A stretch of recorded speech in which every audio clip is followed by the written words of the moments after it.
is up, guys? Logan here with Crossful TCG, and today we're going to be featuring a match between me and my buddy Josh, showing off his Pan Gogeta deck on the left and my red-yellow Shenron Buuhan deck on the right. You guys notice down in the bottom left-hand corner, I don't have my camera set up right now. I'm actually back home for the holidays. I just got this moment to actually start recording another match.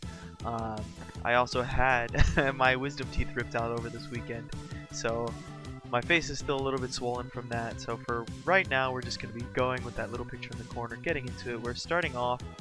I don't believe I saw who won the dice roll, but looking at these two decks, the main focus of my deck is to get out the big set 2 Grand Evil Absorption Majin Buu by turn 3, maybe turn 4, and then swing for game with it with Shenron, very similar to other Shenron strategies.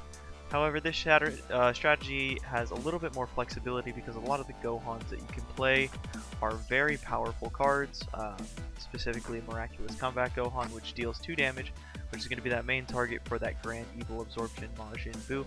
However, there's also other Gohans in here. We're playing that set 1 BCC promo Gohan that can either draw a card or gain double strike, which is very powerful with the Shenron lead effects. As you see, starting off pretty strong. We are playing the Mize in the deck because you want to be able to consistently awaken by turn 3, and in order to do that you need to see 7 Dragon Balls at that point. Your leader only generates 6, so we have Mai for a little bit of extra help. On the left side we have my buddy Josh's Pan Gogeta list. He's a little bit more of a slower player. He likes to play the grind game. His decks typically have a ton of defensive options. This deck is actually really cool because it plays to the best of both advantages of playing Pan and a Gogeta at the same time. You get access to a ton of good blue cards for defense, as well as you can see down there in his charge pile that quick thinking Gotenks. He's also playing some other cards that we'll see as the match goes on. As we saw there off the draw, unfortunately I did draw into one of my Grand Evil Absorption Majin Buus, which you typically don't want to do. You want to cycle your cards in the grave, get that 3-drop Buu into the drop, res the 3-drop Buu on turn 2 or turn 3 with Child's Wish to search out your 5-drop red Majin Buu, which evolves over that for 2, and then Union absorbs into the Grand Evil from deck. So you really don't want to draw those Grand Evil absorptions too often, and there I get hit another one off of crit, and then I draw the 3rd one for turn. This is, at this time, is when I was playing only 3 in the deck. So seeing them all by this turn was very, very unfortunate. However, it ends up being a pretty close game. We both play out our game pretty well. As you saw, that quick thinking putting in a ton of work with Pan. It draws a card when you play it down, and then you swing for crit, and then it draws another card. He sees my board state, so he's okay with tapping out for it. He knows that I'm probably not going to be doing too much on my turn 3 without using energy, which works out in his favor. Really unfortunate that I saw them both at once. In his list, like I was talking about earlier, it's focusing on the Gogeta line. Pan has access to that double shot Vegeta, which is that is the combo into play Vegeta, which allows you to play on your opponent's turn to draw additional card, but is also a Vegeta that you can use for your Gogeta, as well as that Majin Defier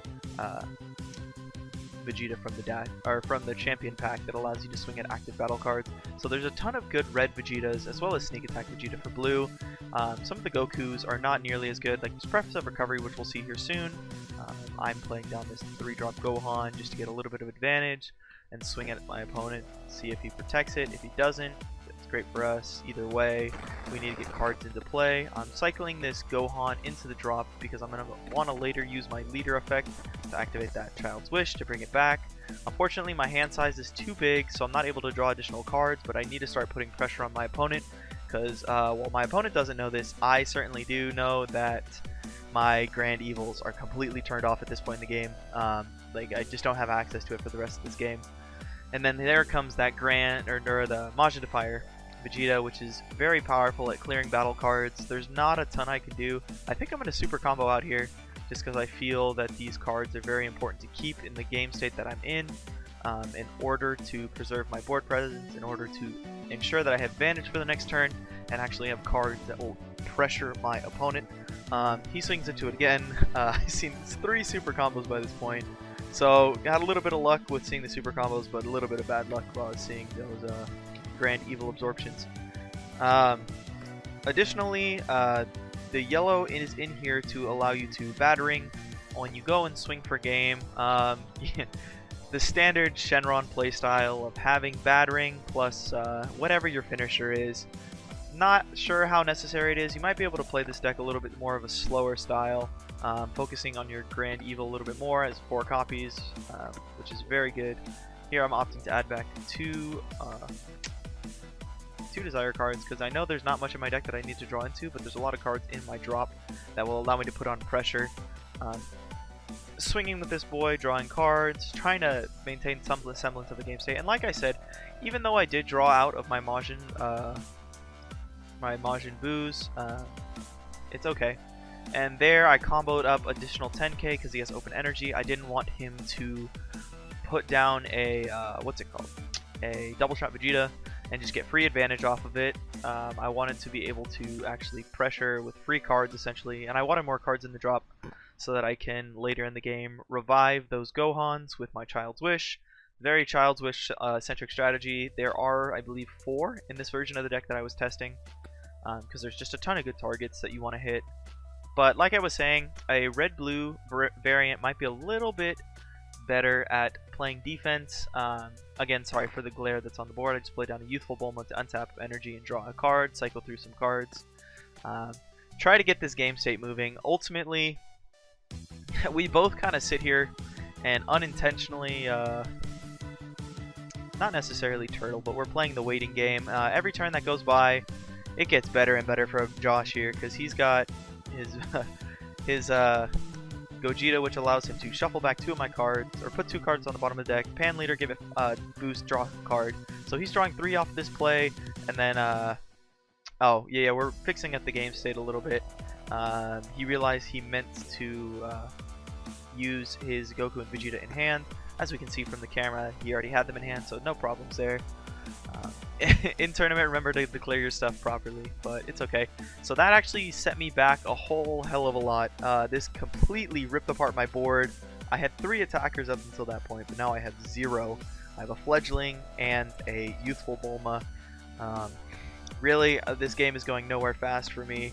So I'm just gonna, I believe I just completely turbo through my deck on this turn, because the only things that are gonna win me this game are those double strike Gohans that he put at the bottom of my deck, which is very unfortunate, but I'm gonna have to get to them at some point somehow.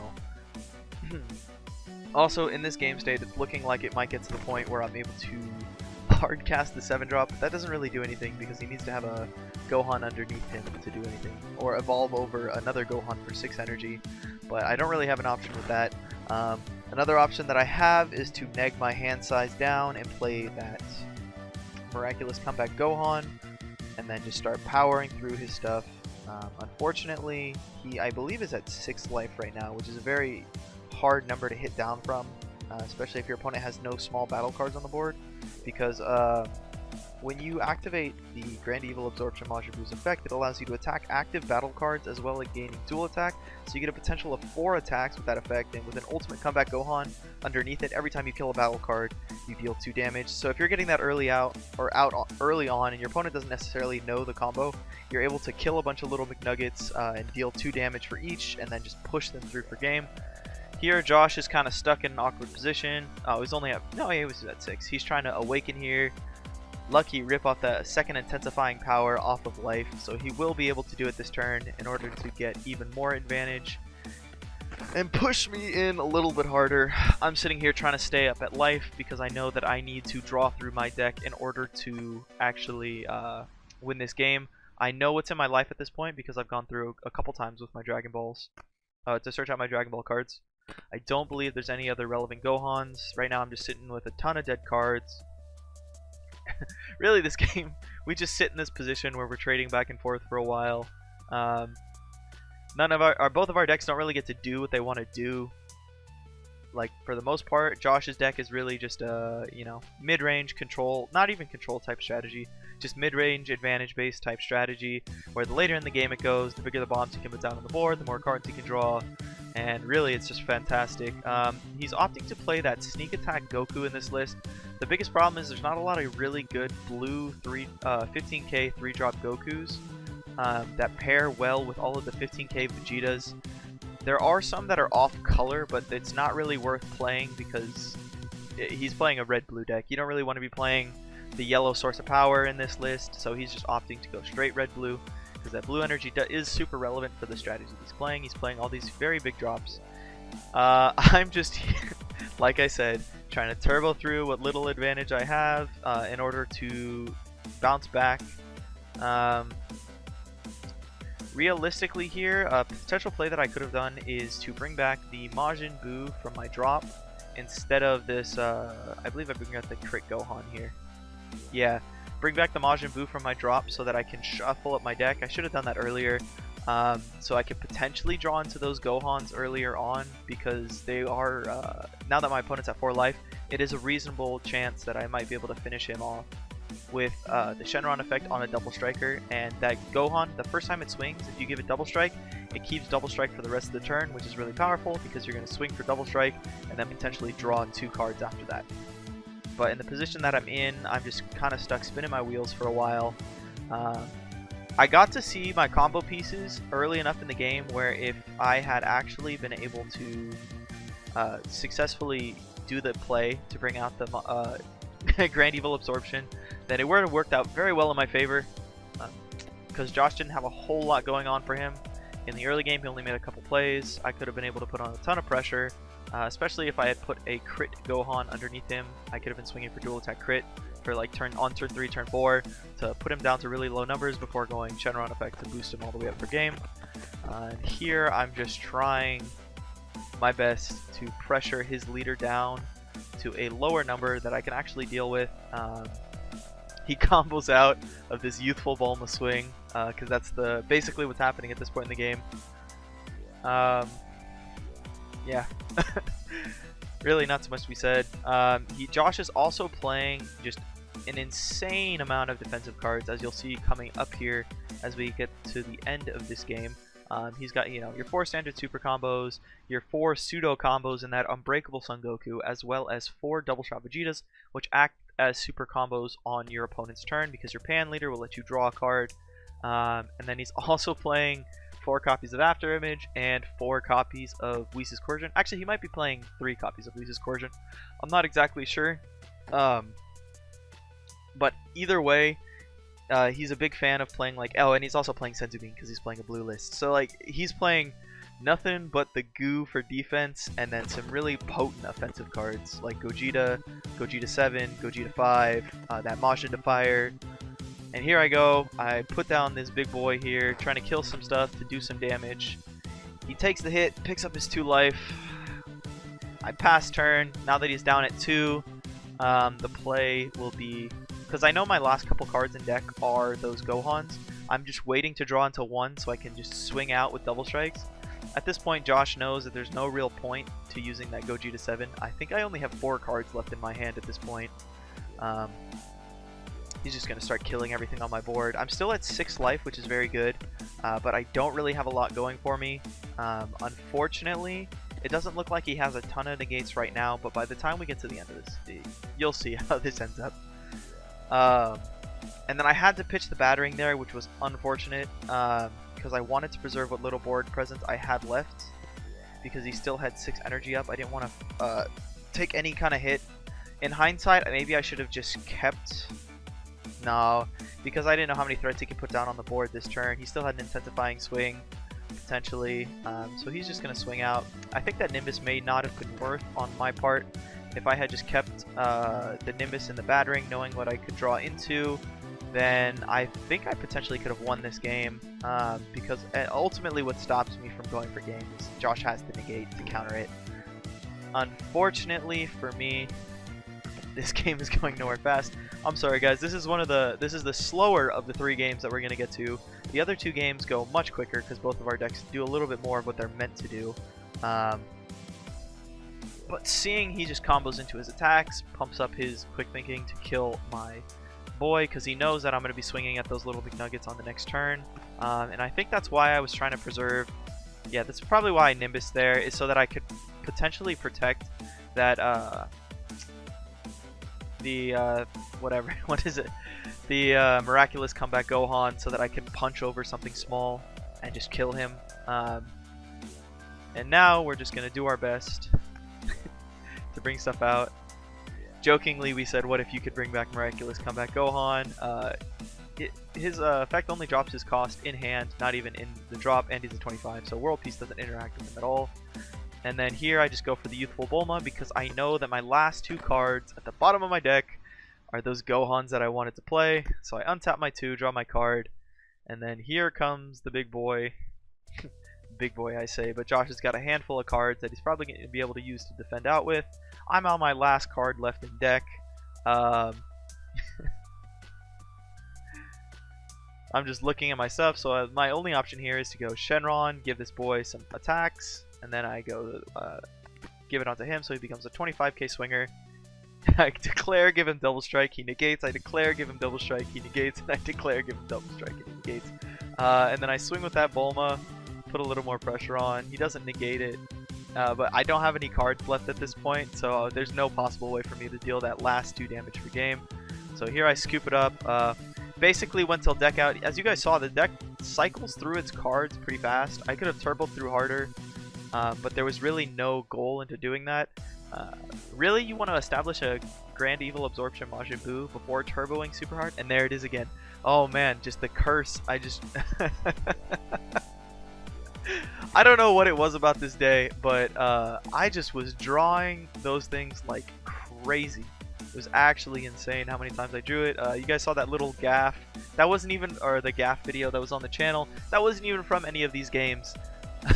That was just the very first game that we did of the day. The very first thing that happened was I drew 3 Grand Evil Majin Buus right off the bat. It felt awful. Looking at the starting hand, if we get a chance. Oh, also there was a little bit of a oopsie.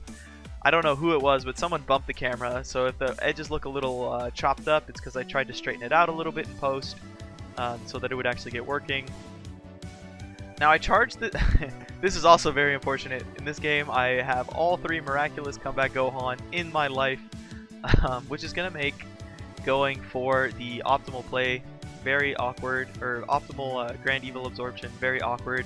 Because Josh knows I'm playing a Shenron lead, so he's not really going to swing unless he has to, because he doesn't want to give me more cards. He'll probably start pressuring turns 4 or 5 if he actually wanted to Gogeta 7 me back down, but until that he's not going to give me the free cards. He's just going to play conservatively, pick up his own cards, pick up his life, leave energy untapped. And then we're going to Shenron effect here, search for some Dragon Balls. Keep going. Games 2 and 3, I do manage to actually get the Majin Buu onto the board, so it's not completely awful. Here I actually forget how many Dragon Balls I go through, so I had to pause for a second. I was going to slap down that Mai, but if I had, I actually would have not had any targets left in deck because both Dragon Balls that I needed were still in life. It would have been very unfortunate for me, but as we see, turn 2, we're dropping that Majin Buu into the drop. We're going to res that on the follow-up turn with a Child's Wish so that we can make our evolution play. Here we're just pressuring with Fledgling Talent Pan. I don't feel too bad about swinging with it because it gets rid of an awakening tool on Josh's part, as well as the fact that Pan, it's in here just to cycle a card and put Majin Buu into the drop early on. If it lives, it lives. If it doesn't, it doesn't. That's not really the biggest thing in the world because Josh is not going to swing at me because he knows I need to fill up my drop early game, and he doesn't want to. One, he doesn't want me to fill up my drop. 2, like I said earlier, it's really not the greatest to give Shenron extra cards early on in the game, unless you're actually going to aggro them down super hard. And at this point, Josh knows what I'm playing. He knows I'm not playing some Shenron Gogeta list, so the later in the game it goes, the more favorite it actually is for the Pan deck because he has the ability to accumulate some negates, as well as play that Gogeta 7 down, which is pretty devastating. And there are those 2 Dragon Balls, like I said. Really glad I didn't play that Mai down. It would have been a complete embarrassment. But we've gotten to the point where I'm like, oh man, I've seen I've seen 2 evil boys. So the question is, do I get greedy here and keep drawing because I haven't reached my my optimal game state yet, and I decide to go for it?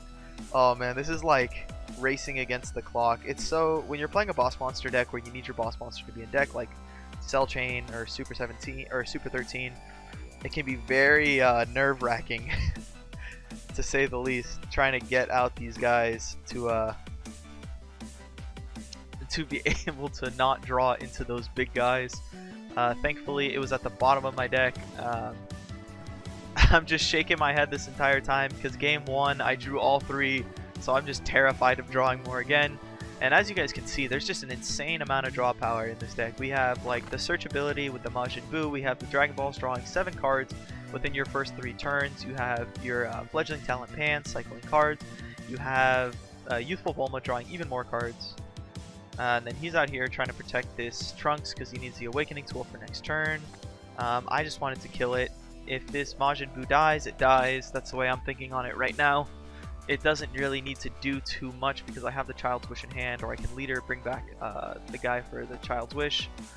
Realistically, maybe I should have just awakened and not grabbed, or I think I got a little bit greedy here because I wanted to add back a Child's Wish off of my Awakening effect, but potentially I should have just not done that and just flipped over, Child's Wish for free, gone into my full Majin play. That way I could kill that little McNugget and deal some guaranteed damage, or just to kill it and actually have an established threat on the board, because it's turn 4. He could have tapped out for the Gogeta 5 by discarding 2 cards, but I doubt it. His other option would have been Majin Defier Vegeta, which it's relatively easy to combo out of that with a Awakening Evil Majin Buu on the board because you're already so much bigger than him. So like 1 or 2 cards would be enough to protect it, and then on the clap back I could literally just kill it for free. So I wasn't too concerned about that. So I think it was a little bit greedy here. I think I set myself back a turn when I didn't necessarily need to. But the Majin Buu survived, which is a pretty solid plus, which means I'm going to get to go up into my thing this turn. I think at this point I actually kind of say oh, I signaled like I was using my Shenron effect when really I was just Child Wishing to bring back the Bulma for free to cycle cards. And here we are just being super greedy because I am looking for that double strike Gohan. That is, I just realized, I remembered now. That was the BCC Gohan is still in my deck somewhere, and that's actually what I'm digging for because I have every piece of the puzzle except for that card. So I misspoke earlier because in my life I know that all 3 of my my miraculous comebacks are in there. So at this point in the game, I'm just desperately digging, trying to get there, and thankfully we're never punished. I believe. Oh no, I didn't even get there on that draw. Wait, hold up. I'm sorry. Oh, this is when the real questionable plays come out. This is something else. Josh is just sitting back, waiting for me to do stuff. This Pan Gogeta is very much a reactionary style of play. You have a lot of the ability to clear a lot of threats, the ability to play a ton of defense. Josh has been playing Pan since it came out. It's basically been his budget best friend ever since the card actually dropped, and it's only gotten better with time, so it's even better. Here I am making the risky play to draw, and then there it is. We're never punished. Never punished. So we get to our boy. We're able to evolve, Union Absorb, put the BCC Gohan underneath to get out our big boy, Grand Evil Absorption Majin Buu. Sorry about the glare, guys. We were filming in my living room, and I forgot to put up something to block the glare a little bit so you can see the cards a little better. Next time, I'll make sure that it is all set. That way you don't have to worry about something like that. Getting that last Dragon Ball into the drop. And then we're going to Majin Buu effect, give him the ability of the Gohan underneath after I swing out. I'm not exactly sure why I swing with this card right here. Maybe I'm still considering what I want to do with my plays for the turn. But oh no, I'm swinging at his leader. Right, I'm trying to put him at a better number for me to kill. I think he's actually at 4 life right now, and I was trying to pressure him down, or 5 life. I'm trying to pressure him down to 4 left. That way I can take a potentially 4 or I'll potentially have 4 attacks with my Grand Evil Majin Buu to do 4 damage, which isn't too bad because I can gain double strike for the turn. And then I declare both effects, giving him the effect of Shenron. Oh, no effect of Shenron yet. No effect of Shenron. This is just the first swing with his dual attack. I'll be declaring double strike. I think I might have been a little unclear with Josh about what I was doing. I think I accidentally tapped my Shenron when I didn't mean to. When I was only I think in audio I declared that I was like, oh no, not Shenron, not Shenron. I was doing Majin Buu, and then there it is. He didn't have the negates this time, so we're able to push through with those 4 damage. Yeah, he kind of had a dead hand throughout that game. He drew a lot of super combos early on, which is not necessarily what the Pan deck wants. It wants to see some play starters later on drawn to those super combos. Even better than super combos, you want to just see pseudo combos early on, because you typically have the energy early game with the way he plays it in order to in order to actually play those cards. Because when you're playing with super combos, it's typically better to use your pseudo super combos earlier on than your actual super combos, and to use them during your opponent's turn while you have free energy up, because you want to be able to use your super combos, your real super combos, on your turn, because they don't cost any energy to combo with. In that previous game, I also had the Batarang, even if he did have the negates, so I was able to push through. Moving into game 3, oh, I make a mistake. I was thinking I was going first when I don't know if we showed it on screen, but Josh won the dice roll. And then here we're looking through our thing again. Our life looks not too bad. The only thing is that we do have one of those Grand Evil absorptions in deck, or in life, which is a little bit unfortunate, but other than that, it's not too bad. So we start drawing through our deck. Shenron doing what Shenron does. Charge that Buu, and then we're gonna draw. We're gonna play a game against the clock to see how badly we might be able to mess up, and seeing if we can draw into those Majin Buus. So here, like I said earlier, that Mai's in here in order to draw and awaken by turn 3, because otherwise Shenron can have some difficulties with that. If your deck isn't really turning on and doing the things it's supposed to be doing by turn 3, you're actually having a lot of issues. But overall, I mean, everything's been working pretty well. It's been a little bit clunky, but mostly because it draws so many cards that it just draws itself into awkward hands that the deck itself doesn't appreciate. Here I think I forgot how many Dragon Balls were actually in my life, so I checked that first before going back into deck. I believe I have another Mai in hand, and I was considering playing it for the turn. I'm not really sure. I think I just forgot how many Dragon Balls I had. Yeah, and then there's the 3. Maybe I should have just grabbed the one from life if I already had one in hand to potentially draw into that last one on this turn, awaken turn 2. That actually would not have been that bad, because I could have swung with Mai to put the... Actually, I think I'm about to swing with the Mai. Yeah, I do swing with the Mai because I need to put that Majin Buu into the drop in order to bring it back on this follow-up. Just pass it over to Josh.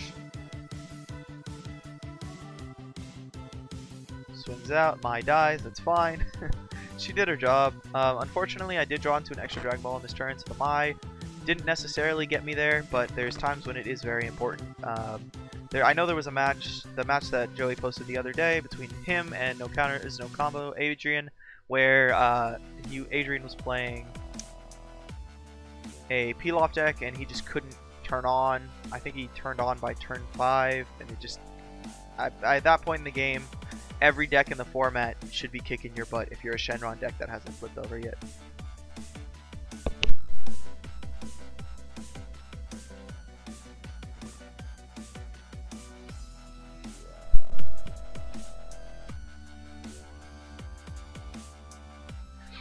Sorry about that, knock on my door. So here we res back this Majin Buu, and I search out, the 5-drop. Actually, no, there's no 5-drops left in deck, so I search out another copy of the 3-drop. See, in situations like this, it's where it's worth to potentially play that 4-drop that gives it barrier, especially against like a red deck, because it can neg your Majin Buu by 10k when he attacks. I actually think that comes up at this point in the game, because what you're able to do is when you go into that 5-drop, this is where I get greedy. I decide to, use the Child's Wish to tap to bring it back, when really I could have had full play this turn. Kind of comes back to bite me in the butt. but it's okay. I'm gonna have to leave that Majin Buu on the board and just pass it over. Pretty, again, greedy card advantage, trying to get more than I really needed to. Ended up making the wrong play because of it. But like I was saying, you can give the barrier guy, and then when you go into your 5-drop, you can actually whiff the first Union Absorb. So you can Union Absorb multiple things underneath your Majin Buu. So when you look through your deck, because the card says choose up to 1, you can just choose 0. That way you can put the barrier guy underneath, and then after that you can Union Absorb again to put your Gohan underneath, which allows you to have both the barrier and the Gohan ability on your guy, which makes it very, very difficult to out that the Grand Evil Absorption Majin Buu. It gets to the point where your opponent can't out it with cards that pop. They have to out it by battle, and because it's a dual attacker, naturally it can restand and it just has barrier, so it's very difficult to out. In this iteration I wasn't playing it, but definitely in a red-blue version I think you should 100% play it. I had a little bit, I kind of wish that I was playing a red-blue version. The battering in the yellow has been great, and I'm not only playing the yellow for battering, it's also for the fact that you can have access to Fledgling Talent Pan, which is very, very powerful in this deck because it allows you to facilitate a lot of your plays, especially against leaders that won't swing at you. But red-blue honestly might be the way to go. I've been enjoying this red-yellow list a lot though. I've been kind of on the yellow hype. Yellow is my favorite color in this game, so whenever I get the chance to play it, I do try to. But I think I was kind of blinded by it, and I should have just gone for the classic color combo of red-blue. And then here, you can't hear it, but when I was playing against Josh, I kind of just said screw it and started going for game here. I have 3 attacks to kill this guy.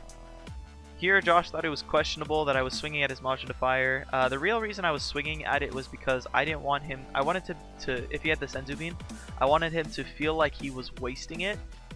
If he was going to use it, he was wasting it by putting it on the thing. And then, like I said, if I had the barrier guy in this situation, I would have been able to stop that after image technique, and I believe it might be that 10k is what ends up screwing me for the game. We got a quick look at Josh's hand there. I think he has a lot of 10ks. So here I am trying to combo up to actually match, because I do need this damage to go through because I only have a couple more hits. I combo up to 10, 20. Oh, but he untaps too, that's right, because he can awaken. And then he ends up just comboing out. They come into play, Pan gives one 5k, he draws a card. Like I said, that additional 10k there might have actually been huge. It might have ended up winning me the game. Unfortunately, I'm completely tapped out with nothing left, so there's not much I can do. I still keep swinging at the Majin Defier because it's the only unstood card on the field. He picks up 2 life. I pass turn. Not much else I can do. Oh, I guess that was my last attack. Oh man, he got bent over there. Yeah, because he comboed out and negated 1, unfortunately. So I was only able to put him down to 2. Now his whole hand is like straight up stacked on cards. He's only at 5 energy, so it's kind of awkward, and I'm still at 6 life. So he still needs to desperately deal with this Majin Defier, but he does have that Gogeta 5 in hand. So worst comes to worst, he can shuffle that thing back. I believe he has... No, he doesn't have the targets for it yet, so he just goes for Majin Defier. Yeah, he'll just punch over it, clear it. Really, I don't think there's much I can do. I think I have 3 dead cards in hand. Yeah, otherwise I would have comboed with them. And then he starts swinging for the fences here, because he knows there's not much I can do.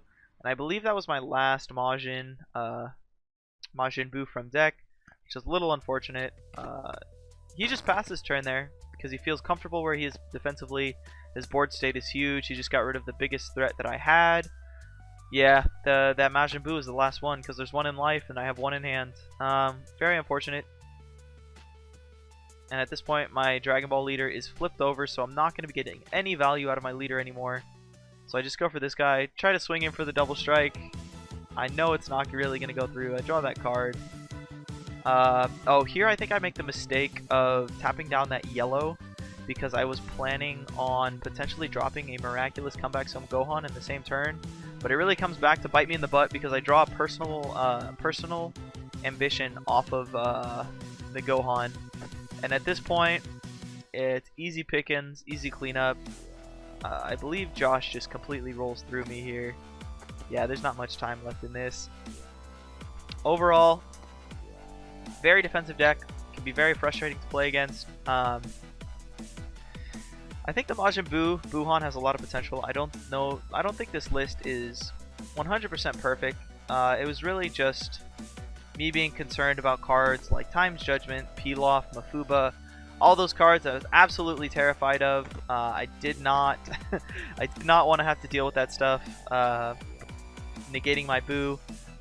So it gets a little bit awkward, but potentially a tricolor Boo deck might be worth, or if anything, playing like a very slim blue count so that you can play that 7-drop Boo that has triple strike as well as the barrier blue plus some Senzu beans. So you maybe charge 1 blue, 1 yellow, and then like 3 reds by the end of the game, and then that way you can have access to everything that Buuhan has to offer. Unfortunately, I think that'll be a little bit clunkier. I think you do have to pick between red-yellow or red-blue. Red-blue seems like it might have a little bit more potential. I think this might be a little bit more of a casual strategy. And there it is, tons and tons of dead cards in the hand. That's another big problem, is there's a lot of 10Ks. Other than that, it's quite a match. I thought it was pretty good. Got to show off the Gogeta deck a little bit pretty well. Josh never had to drop that Gogeta 7, which was good for him, and I never got to get Gogeta 7, which is good for me. But as you guys saw, there's a lot of just tempo and advantage.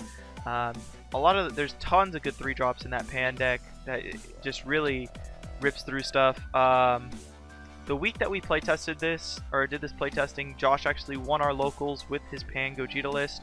I was playing, what is it? Red, Blue, Hiru, Zeno, just to like counter any other deck. I didn't feel like playing Storm because it's kind of a try-hard deck, and all our locals is pretty mellow, pretty low-key. I wanted to play this Shenron Buu, but I was still waiting for the 5-drops because I actually didn't own any of them, which was crazy. So this day is the first day that I actually had access to them in my card pool. So it was really cool. Other than that, let me know what it got. If you guys have watched till this point in the video, let me know what versions of Buuhan you guys have been running with. And let me know if any comments that you guys want. If you want to see either of these deck profiles, let us know. And this has been Logan here with Crossbow TCG. I hope you guys have enjoyed this match, and I'll see you next time. Hey, welcome to the end card, and thank you so much for sitting through that, because honestly, I'm just doing this until I make a Digimon trading card game. So if you like Dragon Ball Super for some reason, give it a sub up above, maybe check out some of our other content, and do not forget, Digimon is way better than Pokemon. With that being said, we will see you next time.